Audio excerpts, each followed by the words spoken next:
Okay, so you've made a decision and you've said, I am going to go for my A+ certification. Well, first of all, congratulations. Good for you. I think it's a great idea. But that brings up a lot of questions.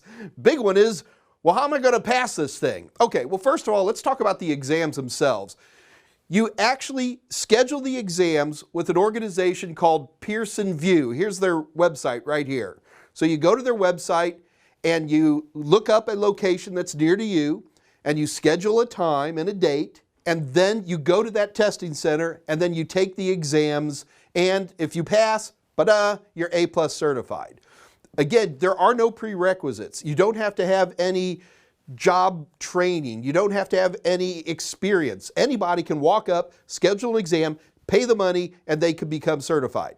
I don't think that's a very good idea, but you can. Okay, so the exams themselves, you just sit down and you take the exam. They are either performance-based questions where you actually see a scenario and drag and drops or fill in the blank type things, but the majority of the questions are traditional multiple choice questions. So you read the question and then you go through and you select A, B, C, or D or whatever it might be, and then you move on to the next question. So that's the basics of the exam work like that.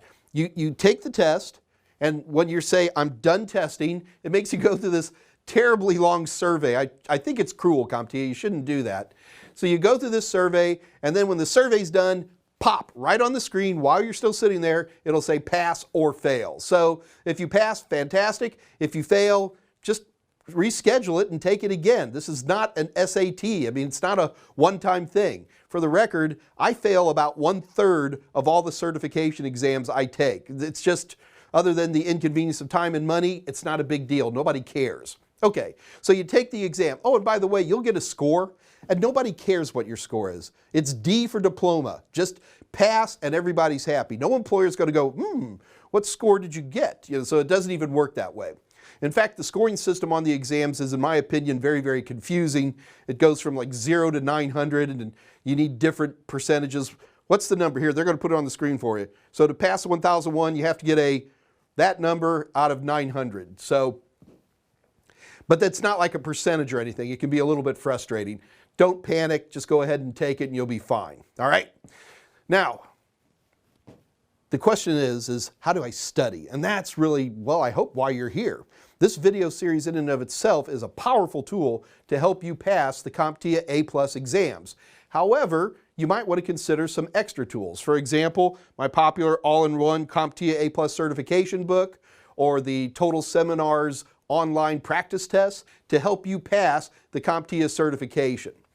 The only other trick now is, okay, so I know how to schedule and I know how to study. How do I get the process going? Well, if you're me, I'm going to say, first schedule the exam. Seriously.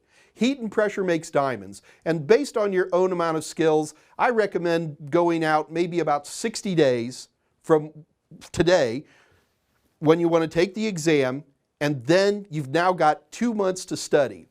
So with this wonderful course, and especially if you've got extra materials to help you out, that should be plenty of time to get you through the CompTIA A+ exams.